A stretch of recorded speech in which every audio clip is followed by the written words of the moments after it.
ఒక violence lesson చెప్పబోతున్నాను. అదేంటో తెలుసా?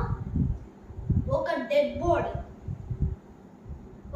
బాడీ 3 చోట్ల అదే డెడ్ బాడీ సేమ్ లో కనిపించింది. సేమ్ బుల్లెట్ స్పాట్, హెడ్ మీద బుల్లెట్ తగిలింది, సేమ్ స్పాట్ లో కనిపించింది.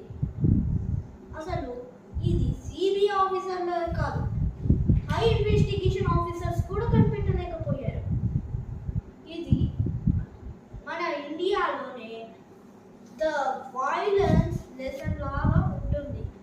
ఇప్పుడు ఫస్ట్ ఏంటంటే, అసలు ఆ డెడ్ బాడీని ఎవరు చంపించేసి ఆ మనిషిని ఎవరు చంపారు? ఇంకోటి సెకండ్ వన్, ఆ మనిషి 3 చోట్ల ఎలా కనిపించాడు? అది కూడా స్పెయిన్ స్పాట్. దాంతో